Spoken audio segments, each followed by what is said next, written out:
अस्सलाम वालेकुम स्टूडेंट्स। हमारा नेक्स्ट टॉपिक है फाइनेंशियल इंटरमेशरीज। इंटरमेशरीज वो होते हैं जो कि दो पार्टीज को आपस में मिला के एक ट्रांजेक्शन को कंप्लीट होने में हेल्पफुल होते हैं। A financial intermediary is an entity that acts as the middleman. ठीक है, जिस तरह मैंने अभी आपको बताया कि ऐसी पार्टी, ऐसी एंटिटी जो दो लोगों को आपस में मिलाते हैं और एक ट्रांजेक्शन को कंप्लीट होने में हेल्पफुल साबित हो सकते हैं। So is an entity that acts as the middleman between two parties in a financial transaction such as commercial banks। ये सारे फिर हमारे इंटरमेशरीज हैं।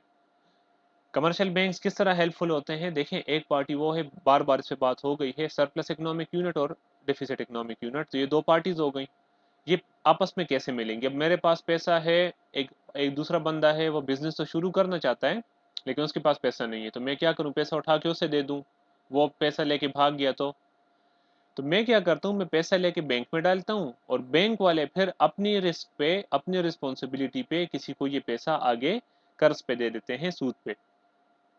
तो उसमें से कुछ पैसा खुद भी लेते हैं, कुछ अपने इन्वेस्टर्स को भी दे देते हैं। तो ये देखिए सिक्योर हो गई है एक ट्रांजेक्शन। दूसरा है इन्वेस्टमेंट बैंक। ये भी कमर्शियल बैंक्स की तरह ही होती हैं जो कि सिर्फ इन्वेस्टमेंट्स का काम करते हैं। म्यूचुअल फंड्स क्या होते हैं? म्यूचुअल फंड ये है कि म्यूचुअली तमाम पैसे को काफ़ी सारे इन्वेस्टर्स होते हैं, वो म्यूचुअल फंड्स में इन्वेस्टमेंट करते हैं। इन्वेस्टमेंट जब करते हैं तो म्यूचुअल फंड्स के पास काफ़ी सारा पैसा जमा हो जाता है जो कि वो कहीं पे भी इन्वेस्ट करके अपने तमाम इन्वेस्टर्स को पैसे देते हैं। और पेंशन फंड्स भी म्यूचुअल फंड्स की तरह होते हैं, लेकिन इसमें मोस्टली पेंशन इन्वॉल्व होती है, जो रिटायर्ड लोग होते हैं उनके लिए खासकर। तो इसमें पेंशन फंड्स में पेंशन का पैसा इन्वॉल्व होता है, वो इन्वेस्टमेंट्स करते हैं और फिर अपने इन्वेस्टर्स को जो भी इन्वॉल्व हैं इनके साथ, जिन्होंने पैसा इनको दिया हुआ है, उनको फिर प्रॉफिट की पेमेंट करते रहते हैं साथ साथ। तो ये सारे जो हैं ये फाइनेंशियल इंटरमेशरीज हैं। ये इंटरमेशरी हैं, ये मिडल मैन का काम कर रहे होते हैं और एक ट्रांजेक्शन को पूरी करने में हेल्पफुल होते हैं। Financial intermediaries offer a number of benefits to the average consumer including safety. मैंने स्टार्ट में बताया है कि बैंक वाले जिस तरह हैं, कमर्शियल बैंक्स वाले, वो आपसे पैसे लेके फिर अपने रिस्क के ऊपर वो आगे इन्वेस्टमेंट्स करते हैं, तो ये आपको सेफ्टी प्रोवाइड करते हैं। लिक्विडिटी, ये आपको लिक्विडिटी प्रोवाइड कर रहे होते हैं, जब भी आपको पैसे की ज़रूरत होती है तो आप इनसे पैसा वापस निकलवा सकते हैं अपने प्रोडक्ट्स बेच के। मिसाल के तौर पे आपके पास प्रॉपर्टी है, मैं इंटरमेजरी की बात कर रहा हूँ, यहाँ पे प्रॉपर्टी है आपके पास, आप प्रॉपर्टी सेल करना चाहते हैं, आपको पैसों की ज़रूरत है। आप खुद कस्टमर ढूंढेंगे तो maybe it is going to take a lot of time. तो क्या किया जाता है कि प्रॉपर्टी डीलर्स जो होते हैं, रियल एस्टेट वाले, उनसे बात कर ली जाती है, उनके पास काफ़ी पार्टीज होती हैं, तो वो उनको फ़ोन करते हैं और दिनों के हिसाब से नहीं, शायद एक दिन में, 2 दिन में आपकी प्रॉपर्टी बिक जाएगी। जब आप खुद बेचना चाहते हैं तो शायद 1 महीने लगेगा। तो ये मिडल पार्टीज जो होती हैं, इंटरमेशरीज जो होते हैं, ये आपको लिक्विडिटी प्रोवाइड करते हैं। And economies of scale. Economies of scale क्या होता है कि आपकी कॉस्ट कम आती है। जब हर एक बंदा इन्वेस्टमेंट करता है, मिसाल के तौर पे एक कंपनी है, एक म्यूचुअल फंड है या किसी भी किस्म की इन्वेस्टमेंट कंपनी है, उसमें 100 बंदे इन्वॉल्व हैं, तो वो 100 बंदों का पैसा इकट्ठा करके बड़ी इन्वेस्टमेंट करती हैं और ट्रांजैक्शन के ऊपर उसको एक दफ़ा ही चार्जेस देने पड़ते हैं। अब 100 बंदे अलग अलग इन्वेस्टमेंट करेंगे तो 100 अलग ट्रांजैक्शंस होंगी और 100 अलग उसके ऊपर कॉस्ट आएगी, ट्रांजैक्शन कॉस्ट। तो 100 के मुकाबले में ये एक ट्रांजैक्शन कॉस्ट आपको ज़्यादा फीजिबल पड़ती है और इसको हम इकोनॉमीज ऑफ स्केल कहते हैं। इकोनॉमीज ऑफ स्केल अगर आप मैन्युफैक्चरिंग के लिहाज से देखें तो जब आपकी पर यूनिट कॉस्ट कम होती है, इसको इकोनॉमीज ऑफ स्केल कहते हैं। यहाँ पे इकोनॉमीज ऑफ स्केल क्या होगा कि जब आपकी कॉस्ट कम होगी आपकी ट्रांजैक्शन के ऊपर, ये तभी हो सकता है जब आप सारा पैसा एक जगह पे पूल अप करें और फिर उसकी आगे इन्वेस्टमेंट्स करें।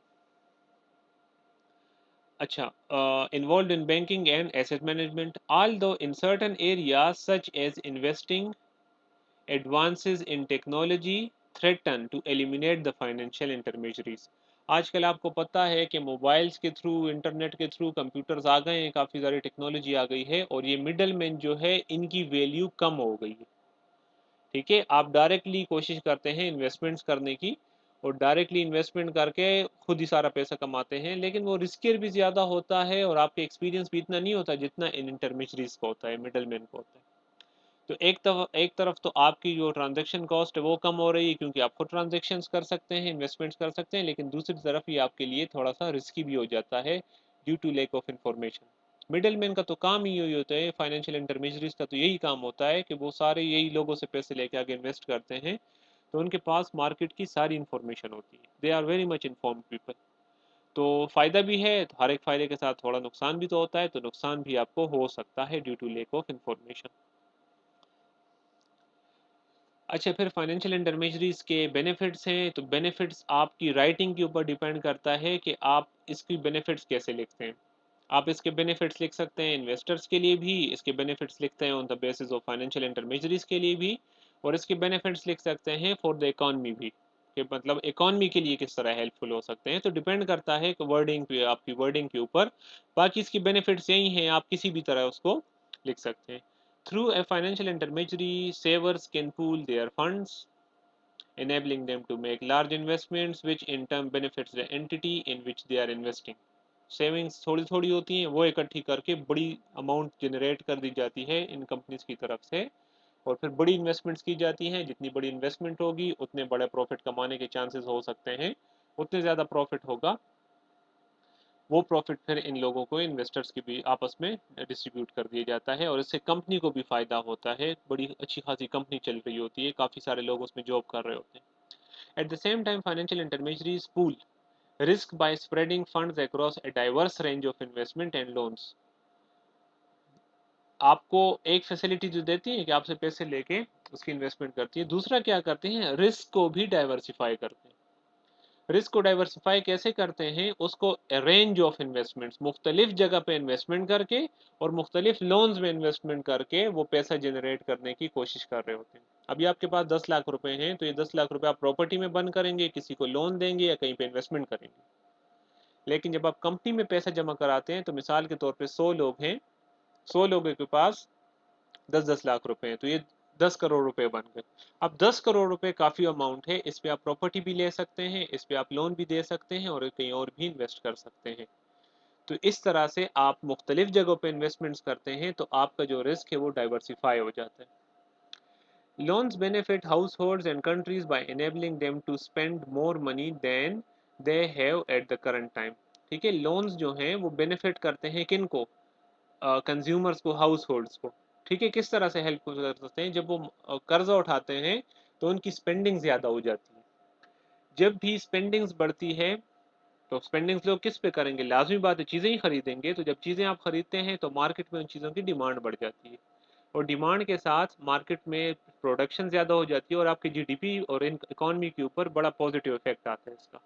तो लोन्स वगैरह में जब भी आप डील कर रहे होते हैं, तो जितना ज़्यादा आपको, जितना ज़्यादा और जितना सस्ता लोन मिलता है, तो लोग फिर ज़्यादा खर्च करने की कोशिश करते हैं। मिसाल के तौर पे लोन के पे जो रेट है वो 10% है, तो लोग लोन लेते हैं मिसाल के तौर पे घर खरीदने के लिए, तो 5 मरले के घर खरीदते हैं फिर। अब लोन हो गया जी 5%, तो वो कहते हैं कि यार मैं तो इतने पैसे दे सकता हूँ पर मंथ, तो लोन तो कम हो गया, क्यों ना ज्यादा लोन लेके बड़ा घर खरीद लूँ, तो देखिए उसकी स्पेंडिंग में इजाफा हो गया। इसी तरह गाड़ी की मिसाल ले लें, 20% मार्कअप के ऊपर अगर गाड़ी मिल रही है, तो वो कहते हैं कि यार ठीक है गाड़ी ले लेते हैं। अचानक बैंक ने फैसला किया कि इंटरेस्ट रेट कम करते हैं और 10% पे आ गया जी मार्कअप। अब वो कहते हैं यार पुरानी गाड़ी क्यों नई गाड़ी ले लेता हूँ, 20 लाख वाली गाड़ी ले लेता हूँ एज कम्पेयर टू 8-9-10 लाख वाली गाड़ी के। तो देखिए उसने अपनी स्पेंडिंग में इजाफा कर दिया, तो इससे फिर आपकी पूरी इकोनॉमी पे बड़ा पॉजिटिव इफेक्ट आता है। अच्छा, दूसरा पॉइंट है, they help in lowering the risk of an individual with surplus cash by spreading the risk via lending to several people. Also, they thoroughly screen the borrower, thus lowering the default risk. अच्छा, ये बात हो गई है पिछले point में भी कि ये लेंडिंग करते हैं ज़्यादातर लोन्स वगैरह की, लेकिन उनके ऊपर पूरा चेक एंड बैलेंस भी रखते हैं। जब लेंडिंग करते हैं तो वो पैसा जनरेट करते हैं, और ये पैसा फिर तमाम इन्वेस्टर्स में डिस्ट्रीब्यूट कर दिया जाता है। लेकिन ये रिस्क को डाइवर्सिफाई कैसे कर सकते हैं, मुख्तलिफ लोगों को लेंडिंग करके, मुख्तलिफ एरियाज में लेंडिंग करके। They help in saving time and cost. आपकी टाइम और आपकी कॉस्ट दोनों, कॉस्ट की मैंने आपको बता दिया कि ट्रांजैक्शन कॉस्ट आपकी बहुत कम हो जाती है, और आपका टाइम भी सेव होता है, क्योंकि आपका पैसा एक ही जगह पे पड़ा है और वो इन्वेस्टमेंट करना सारा कंपनी का काम होता है।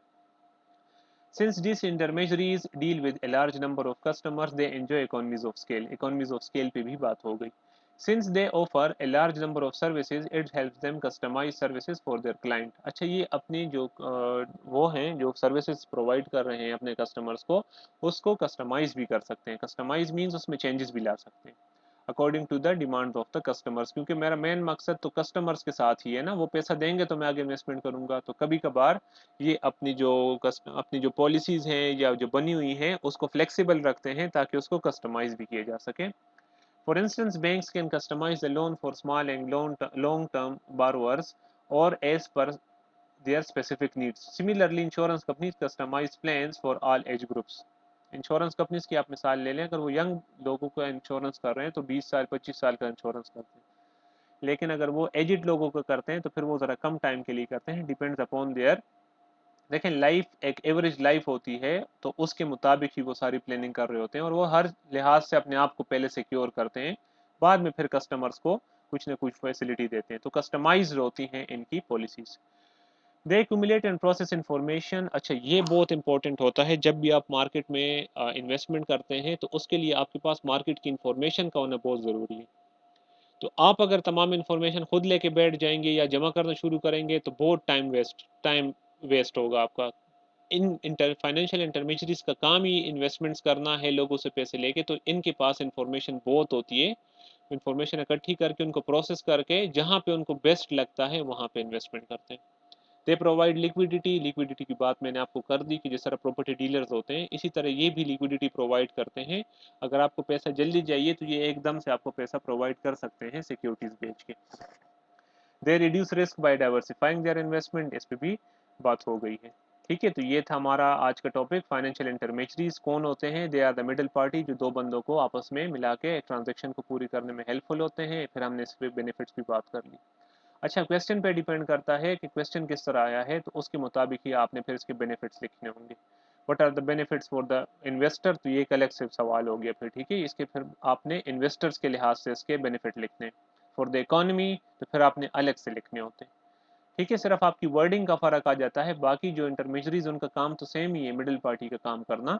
तो इस तरह आपने क्वेश्चन के मुताबिक आपने आंसर देना होगा. ठीक है जी, थैंक यू, अल्लाह हाफिज़.